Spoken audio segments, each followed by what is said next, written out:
Good afternoon, everyone. Welcome to the FTD virtual design show titled Upward Trends in Sympathy Sales Call for a Fresh Look, featuring FTD education consultant Randy Wooten, AIFD. We are excited to welcome Randy live today as he shares tips that will not only inspire your own creations, but information on how to make simple tweaks to elevate designs that honor special people in our customers' lives. As a quick housekeeping note, Randy will be taking questions during the session. If you have a question for him, simply type it in the chat box in the toolbar at the bottom of your screen. All right, let's get started. Welcome, Randy. Thank you, Janet. Welcome, everyone. I would like to start off by saying thank you for joining me today. It's been a long year for all of us, and I'm so excited to be able to use this medium that's provided by FTD to share one of my passions. Those of you who know me know I love to share and to teach and to learn. And so after having the last year being off from doing this sort of thing, this is exciting for me. So I'd like to say welcome and thank you for giving of your time. We're going to talk about sympathy work. And if you know anything about me, you know this is one of my very most passionate types of designs that I love to do and create. And here in South Georgia, we do quite a bit of this sympathy work. And I've been very passionate about campaigning and promoting the rebirth of sympathy work in a new and exciting way. We see a lot of things posted through social media, and I love seeing all the different ideas and the different designs. It's so inspiring. So those of you who are posting, keep posting. We all need that encouragement and inspiration from time to time. But with the last year that we've experienced, it's been rough on a lot of us across the country. Many of us have lost a lot of loved ones and friends and family due to the pandemic. And we've seen an increase in our sympathy sales due to this. And I think now more than ever is a great time to shift our focus and put it back on sympathy work and really give it a second look and see what we're doing and seeing how we can improve it. With COVID being so prevalent here, over the last year, it's just been me and my mom in the shop. So what that means is basically I touch everything, which, you know, can be stressful at times. But however, I have absolutely loved it because it has allowed me to refocus on my designs and put really a lot of thought into what I'm doing. And being that we're doing a lot of sympathy work, I've had the chance to be very creative. So today, one of the things that I want to talk to you about is how can we change up our sympathy work and make it different? Because once we get past all this pandemic that's taking place, we still want people to value sympathy work. And so we need to capture them now and catch their eye and show off our creativity. I say many times, we're not selling flowers anymore. We're selling customer service and talent, not flowers. Flowers are being sold at all different outlets, and there has to be a reason and a need for us as professionals. So by selling that talent, that creates a need for us. So we're going to get started. And I want to talk about a classic design that we use in sympathy work, and that is a classic urn. You see, I've used the syndicate urn here. This is the large one that I have used, and I chose the black simply because I wanted it to be neutral and to kind of fade away. But as you notice, this is not a typical traditional urn. And the reason being is because I've used a technique called grouping, clustering like product in the same area or region. So many times we do the asymmetrical arrangement and we polka dot, as I call it. We spread all the snaps throughout the design, all the Gerbers throughout the design. And what happens is the consumer, when they're viewing it, their eye pops and jumps from one to the next. But when you use the clustering or grouping effect in a design, what you're actually doing is you're creating a stronger impact. So the consumer sees that flower. For example, the bells of Ireland are all grouped in one region. The snaps are all grouped in one region. You can see the pink ice protea are grouped in a region, so forth as the roses. You can see that the Gerber daisies, they create this beautiful line. It's almost like this stair-stepping effect from one to the other. Your eye starts here and just keeps going and lands down on the bottom, but they are all grouped in one region. Also, you can also see that the line, it is framing.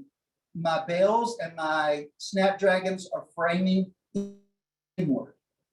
Pay close attention to your line. I see so many designs on social media where they have bells flying this way and bells flying that way, or snaps going this way and that way. What happens is your eye is drawn in, and then your eye follows the line of that bells of Ireland, and it takes your eye out of the design.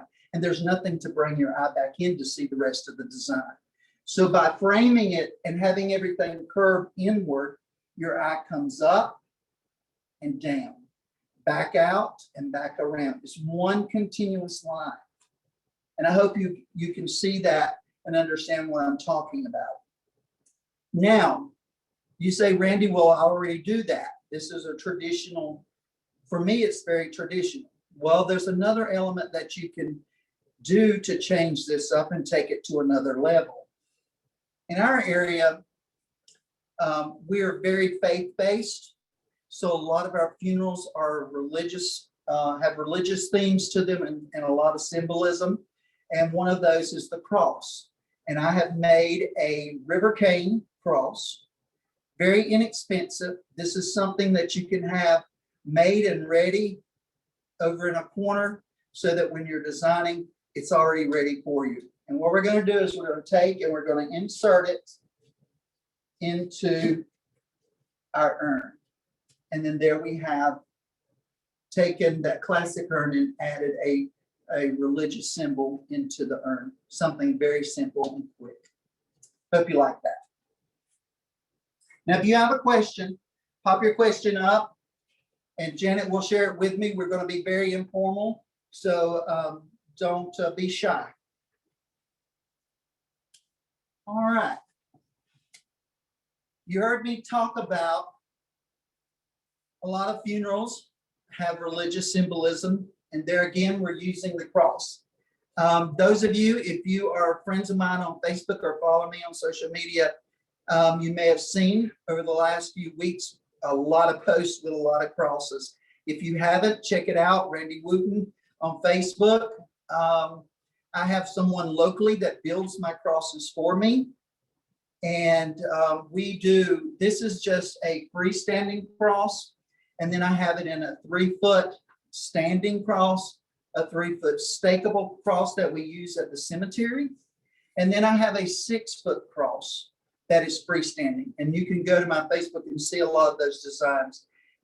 If you do a lot of sympathy work and in your area, you should check that out. They have been a huge seller for us. So in this design, I've used a farmhouse wooden box. It's almost like a wooden crate. You can see it down there, and it has that whitewash finish. Those are very popular, and we do a lot of designs, even everyday designs. But I wanted to use the cross, but I wanted to also keep that farmhouse rustic look that would help play off of the cross. Now, if I had one tweak that I would make on this, it was more of an afterthought today. I would have stained my box or had hit it with some glossy wood tone by Design Master to bring this dark color down to the bottom. We say so many times that your color and your texture should come all the way through your design. And that would have been one way that I could have improved on this design, is by staining the container. Basically what we've done here, just to reiterate the grouping effect, you want your sympathy work to stand out. And if everyone is doing your traditional symmetrical fan-shaped arrangement or urn style, then we want to be different. And here again, I've used the grouping technique, and I've grouped all the beautiful hybrid delphinium in one region. And then I created a strong line of movement from left to right with my sunflowers staggered at different heights, some tucked in for depth. And then I also used the Rubellini palm and I tailored it. I took that and I actually trimmed it. Many people see this in pictures and they will ask me, what type of palm did you use? But I had this grouping over on one side, and you can see that my line continues through the other side on that. So I know for most of you, you know what I'm talking about when I say tailoring, but there's some who may not. So rather than assume everyone does, I wanted to show you Rubellini palm. It's very inexpensive and it holds really long in the cooler. So if you have the opportunity to buy it by multiple packs or by the case, do so. It lasts a really long time. But I take a pair of scissors and I literally just trim it. Turn it around and trim it. And there we have it. Can you see that? Very cool. Thanks, Randy. We do have a question. What would you retail this arrangement for? I told them in the shop today, someone was going to ask me that. The thing of it is I would have to add this up, but I will share this with you. The formula that I use, if you're not using a formula for pricing, you should be. And I encourage you to do so. I'm not saying that the one I use is the one you should use, but this is the one that is recommended by SAF. On my fresh product, it's my cost plus shipping. Okay, don't forget to get that shipping cost in there if you're having to pay a shipping or delivery fee. It's my cost times 3.5. My hard goods is cost times 2.5. And then I add 20% labor onto daily work. If something that's very custom or is very time consuming, then I probably bump that up to 30%. And I hope that helps you. But for today purposes, I was designing for pretty, as we say. So I don't know the stem count. I would have to calculate that for you. But I would definitely use a formula and definitely charge labor. Okay? Hope that helps you. Give me just a second. We're going to move this off. While you're moving, Randy, we've got another question. How do you set up your container? My container, the particular container in question there is a wood crate.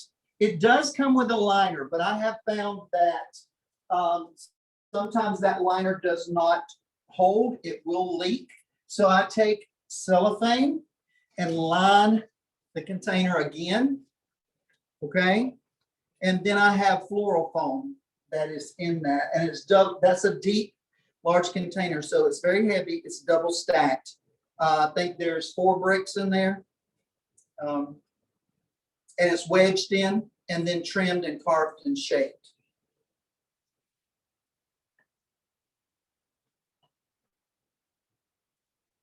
Okay. The next piece we're going to talk about is a memorial. And this particular lady was very feminine and she loved her garden. And one of the elements that, for the sake of this design, this backstory here would be that this lady loved her garden and she loved dragonflies. So one of the things I immediately began to think about was how could we incorporate her love of gardening and her love of dragonflies.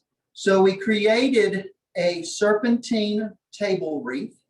And most of you may have seen this before, but for those of you who have not, I want to share with you what that is. This is an 18-inch round oasis wet wreath form.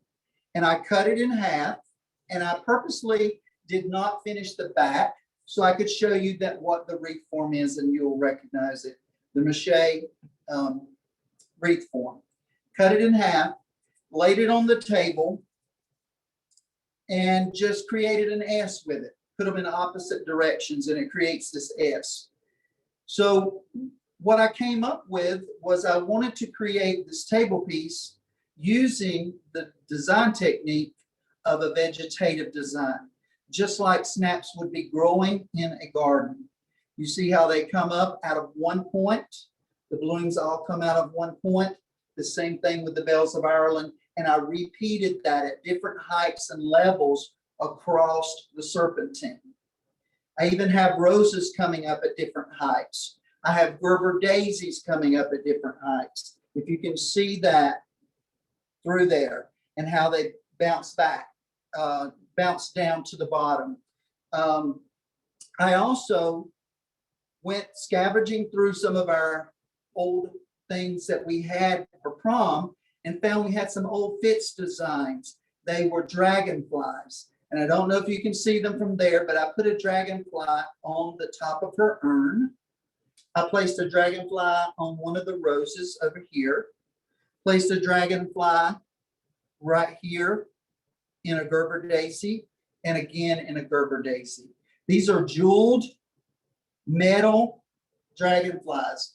And it's something that once it's over, the family members could keep. This really takes this design to a more personal level.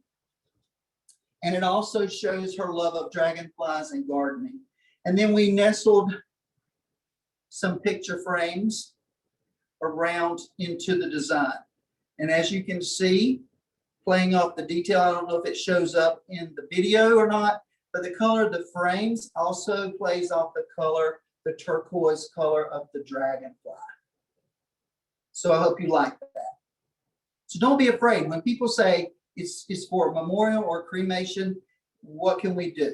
Because most of the time, people in my area know that traditional easel pieces are not acceptable at a memorial service because there's nowhere to leave them after the service.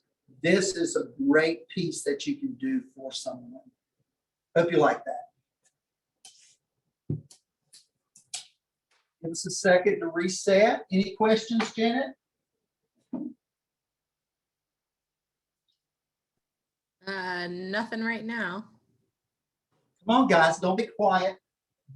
Oh, wait. Yes, Amy wants to know, how heavy is that? Oh, it's light. It's light. Not heavy at all.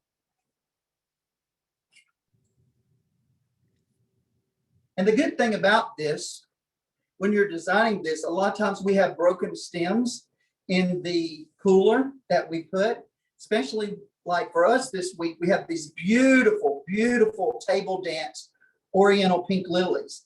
And when they came in, they have 5 blooms per stem. And actually the stem length of each bloom was actually pretty nice. Most of the time, you know, they're really short. These were really nice. So when we're using them in daily work, we trim some of those blooms off and put them in a vase in the cooler. And these came in perfect for a design like this. So this is an excellent way to use some of those stems in those pieces. Perfect. Elizabeth wants to know if you can talk about your Sympathy book. Yes, we can. It's Jubilation. It is still available. Actually, it's the price we have going on it now is $29.99, and that can be purchased by messaging me or contacting my shop, and we can share that information at the end. Absolutely had a blast doing it. Most of you see a lot of pictures on social media with the angel wings. I never thought at the time we were producing that book that one particular design would represent the book, but when we started marketing the book and showed the angel wings, they have gone crazy, and here we are 5 years later, and we still see those angel wings all over social media. So thanks, guys, for sharing. Keep it up. Now, this particular piece, Randy, we've got one more question. How long did it take you to make the Serpentine or the other designs? well, I will say this, for me, not really long. I've been told that I work pretty fast. So for me, I mean, that Serpentine came together probably less than 30 minutes, even if that. It doesn't take long. You know, being the only one in shop, you learn to be fast. And I don't know, I've had other colleagues like close by say it takes them 2 hours to make a casket spray. You know, for me, my record is 17 minutes. So, you know, hey, it's all in how you learn to work. 17 minutes is impressive. What are you thinking? Can anybody guess what this particular gentleman loved to do? Amy loves the golf bag. She said her dad would love it. There was a gentleman that passed in our town back in January, very young. He was in his 40s, and his one of his best friends, they were golfing buddies, and he brought his golfing bag to me and asked me to do something for him. And that was the first time I got to work with a golfing bag. So we created a golfing green. And basically, this is your traditional green styrofoam that has been covered with sheet moss. And then the golf bag, you know, it has those smaller holes in there. And I didn't have any kind of liner that would fit in those holes. So I took cellophane and doubled it. And I carved my floral foam to fit the hole. And then I just stuck the floral foam into almost like a sleeve, if you will, of cellophane, and then inserted it into the holes. There were 3 holes there. And and then I trimmed the excess cellophane off. And so that gave me my foundation, and I kept this very simple. I wanted it all white, and I wanted it flowing. And just to bring that white down to the green, we just did a pop-up color underneath the stand. And of course, we had to have a tee and a ball. And I used a U-glue dash to secure that ball to the tee. And we added one of his clubs there. So I hope you like that. Any questions on the golf bag? No, everybody loves it though. That's awesome. Truly unique. And it was quick. It took longer. Sorry, we're having difficulties. My battery was about to die. It took longer to moss the styrofoam than it did probably to actually create the design. The prep work, really, getting that foam into the hole. The one that I did before, I actually left one of the holes open because it was a full-size bag. This is a small bag. I borrowed this bag from my cousin, and this was his son's bag when he was like 10 or 11. And but on the full-size bag, I left one of the holes open and actually inserted some clubs coming out here. Now, when I did this, I actually had to call the guy back and said, okay, I want to display one of your clubs or putters or whatever beside the bag, but I want to make sure I'm using the right one. I know nothing about golf. And he laughed and he said, actually, you picked the right one. And I had no clue. So when you're doing this design, make sure you have a putter. That's what that's called. Make sure it's the right one, because a golf person that plays golf will know the difference. So hope you like that. Thanks, Randy. Elizabeth said they've done something similar, making a tripod out of 3 clubs and then sliding down a 12-inch Oasis wreath onto the clubs. Yes, I have seen that done. I have. We made a mess. Okay. So now I've seen that done and it's beautiful. When we began talking about doing this program for FTD, one of the things Janet shared with me that many times people inquire about on a webinar, on a video or a design program, they always want to inquire about a casket spray. And many people do theirs differently. When I bought the shop from my grandmother, actually 18 years ago, we just celebrated 18 years. She always greened hers up completely. And then she inserted her flowers.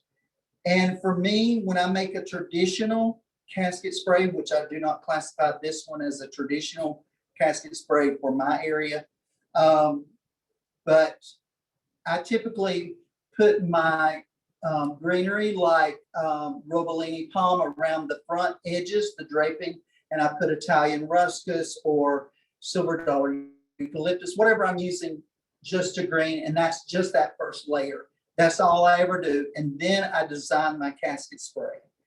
And I find that when I green last, I use less product. And then you actually see what the consumer perceives as value. Because most consumers don't put a value on greenery. They put a value on the flower. So many times, I always green last. You don't really see it unless it's a feature greenery that I'm really wanting to showcase. Like in this instance, I've used the Robellini palm and I've tailored it to give these strong draping, curving lines. And that's part of my design, and I wanted it to show. So I did that much for you now in advance. And you see how I grouped the Robellini in one area and I grouped it in here. It's like a line coming through. And then I grouped Plumosa in one area draping. And then on the back side, you'll see in just a moment, because I wish I could design backwards for you, but there's no way I can do that. So I'm going to flip it around and you'll see how the Plumosa line continues on the back side. And we're going to do this one all white, okay? So give me a second. And this is on a single saddle, in case you were wondering. It's on a single saddle. And there is one brick, and then I put a half of a brick taped on the top, just to elevate and give me just a little bit more to work with. So we're going to work with some stock and some Oriental lilies. And I'm just going to tell you right now, don't judge me. In the shop, we throw on the floor. Oh, that was one of the things that when I bought my grandmother's shop, she always threw it on the floor. And I always said that when I buy this shop, I'm not throwing anything on the floor. Why would you throw on the floor? The trash can is right there. Well, it lasted about 2 or 3 days. So when you're working fast, you just move right along. And most of you see that I'm using a pair of shears. That's the way I was taught. And when I started becoming active in the floral industry and started meeting people from different parts of the country and so forth, I learned that most designers use a knife. So I thought, well, I don't want to be the odd one out, so I'll try a knife. Well, that didn't work so well. I ended up cutting myself multiple times. And over the years, over the 18 years, I have tried and tried again to go to a knife. But I guess because I'm so concerned about cutting myself, it slows me down. And so I just don't mess with it. Any questions or comments while we're working? Nope, everything's good right now. Everybody's just mesmerized by your designs and your technique.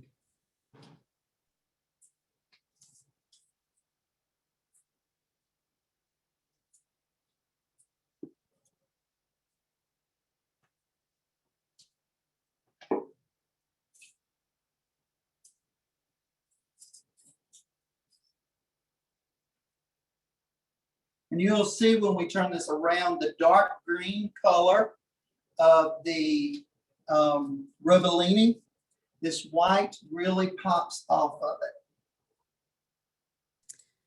Randy, we do have a question that just came in. Do you find it works better to tape the 2 blocks of foam together first, then use the brackets to secure it to the saddle? I have never done it that way, but it would probably be more secure. I'm not sure if I shouldn't say I don't know if it's more secure. I've never tried it that way. I will have to do that. All right. I tell people all the time, when people share tips with you, you should always try them out for yourself, just like the person just shared that with me. I will definitely try it. Even anything that I share with you, don't ever take my word for it before you try it out. Don't go just straight out and try it on a client. Try it for yourself. Test it.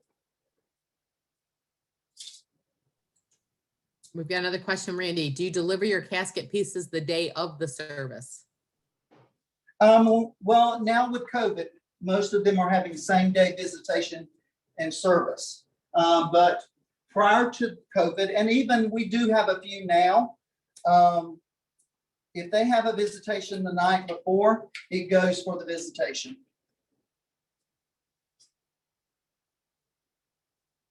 And depending on the product that is placed in the design, the casket spray, we may go back the morning of the service and check that casket spray.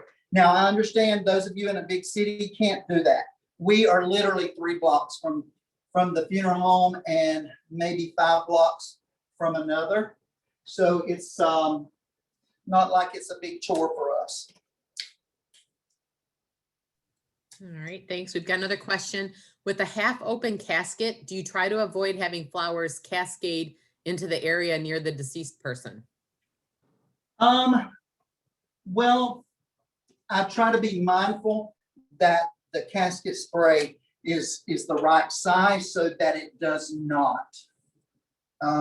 Over the years, it's one of those things that we have a certain size that we know, and we try to, if we're doing that particular size, then yes, I try to be mindful of that. Great, thanks, Randy. And if anybody has any questions and you want to send them privately to be asked, that's certainly fine. Or feel free to type them in the chat for everyone, and I'll be sure to ask Randy. I love it so far.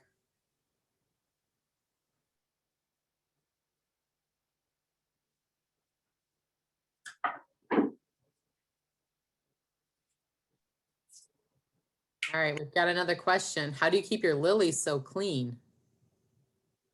Okay. I'm very, very, very finicky about my lilies.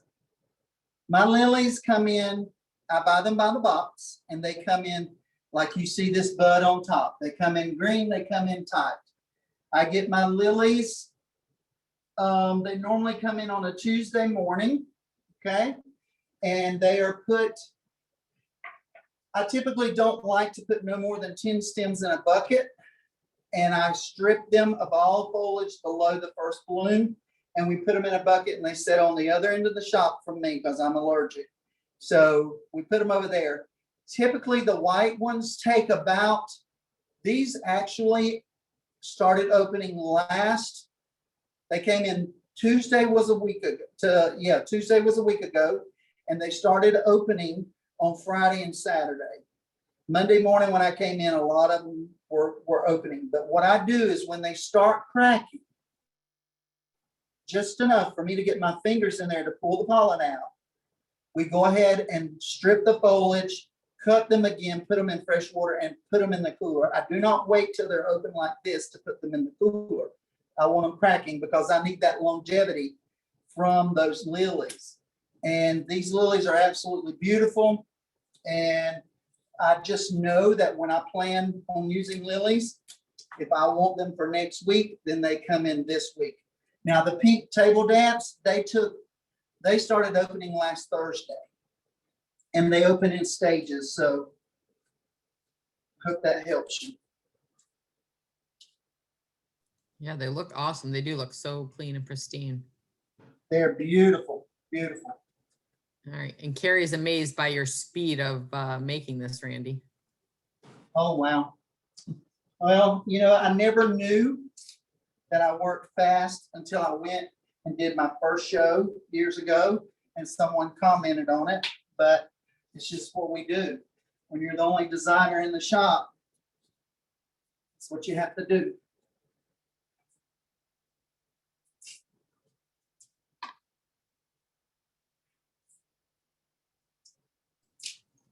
Can't wait to see that thing turned around, man. It looks awesome from this side. Yeah, we're probably, for time purposes, we're probably not going to finish the backside, but we will finish the front.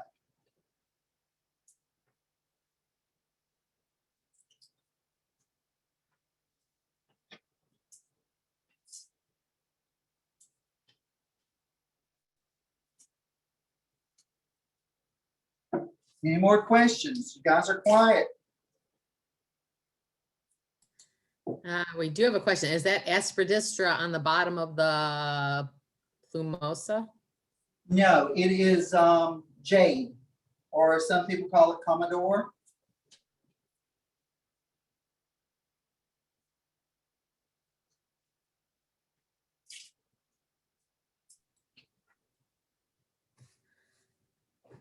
All right. Have you ever encountered a cremation casket that has a flat lid?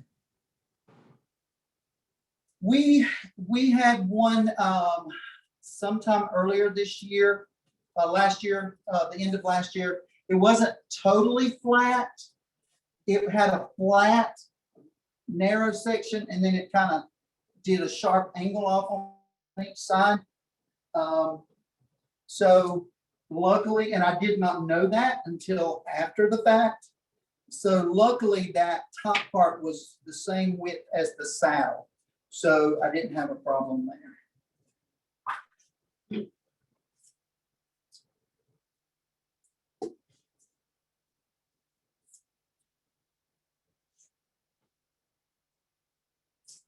You guys still with me? We're here. I've got another question. Is there any flower you do not recommend to use for sympathy work? Well, and I'm not going to say necessarily for sympathy work. I'm just going to say in general. I'll tell you what I don't use, and I'll tell you why. I don't use gardenias simply because they're expensive and they bruise very easily, and I just do not use them. But beyond that, I don't use a lot of stephanotis, however you say that. But other than that, I don't know of anything that would say I would not use. Great, thanks. All right.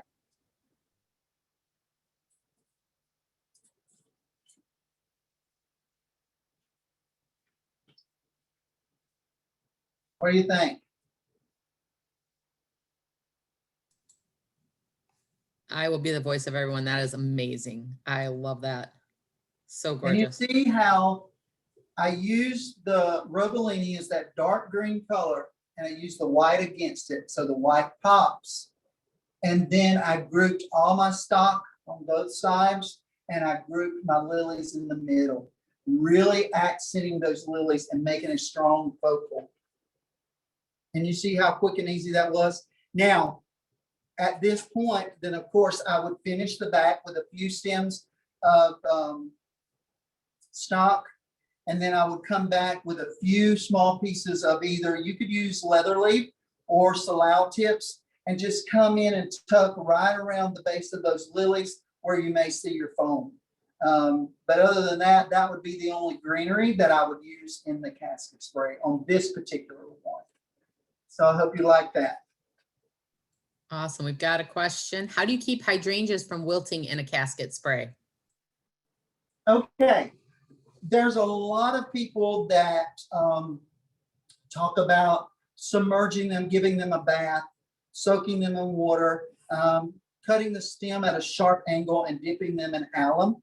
And for years, I dipped my hydrangeas in alum, and I really never had, never had a problem.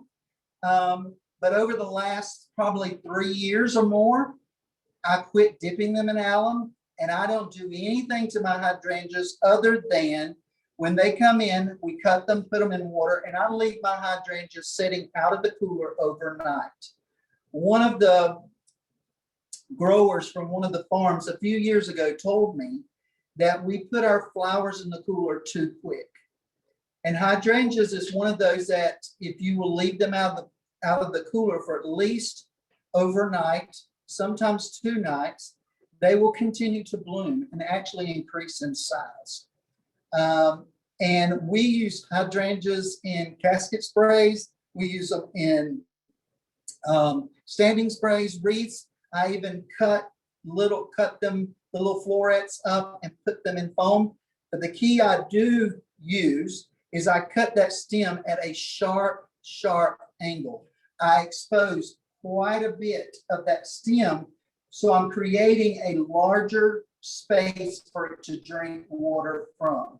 My friend Chris Collum in Texas shared that with me, and since then, I really have not had a problem with hydrangeas at all. Great tip. Got a couple more questions. Can you estimate a retail price on this? Harry says, I know you don't have the exact stem count. If I were guessing, I would probably say that this is somewhere, probably based on the number of stems that I'm using, probably around $450. Now, don't hold me to that. I'm just guessing, okay? All right. Do you use Morning Glory on the hydrangea? We do. We spray. We use Finishing Touch, Crowning Glory. We do spray all our flowers with that. All right. We've got some more questions. What about the scripted ribbon? Do you encourage and incorporate that into your designs? Well, I don't. This is from a personal standpoint, okay? I do not encourage it. In other words, I don't suggest it. We have seen quite a bit of that since COVID. We will accommodate. I really personally, from a personal designer standpoint, I don't care for it because to me it's distracting from the design. And when someone pays a nice price for design and it's beautiful, I don't want to put a banner across it. But there again, that's my personal opinion. We had 3 banners just last Friday. So we do offer it if they ask for it. All right, great, thanks. And April shared a great tip. I leave my stock out overnight as well before putting in the cooler. It makes them more full, stand up better, and last longer. Absolutely. You know, when I said, the grower said we put our flowers in the cooler too long, one of my questions to him was the stock, the snapdragons especially, the heads want to curl. He said leave them out. And the same thing with bells of Ireland. We leave those out overnight as well, and they do stand up. Another tip, tulips, and this has been circulating for years, but when my tulips come in, I use rubbing alcohol. Costs $1 at the store. Take the cap off, the cap that comes on, I put a cap full of water in my bucket, and I use those little black design buckets. Has about that much water in it. So that's how much alcohol I put in, is 1 cap full to my tulips, and it will work, folks. Those tulips will stand straight and that stem will be stiff. It really works. So if you haven't tried it, take a pack of tulips and put it and just test it. It works. We used to do it with Gerbers. It works with Gerbers as well. The last couple of months with Gerbers, we've had a problem. And if anybody has a tip on this, please share. You know, you get your Gerbers in and then the petals want to roll backwards and curl backwards. Anyone have a tip on how to stop that? I would love to know that. Any more questions?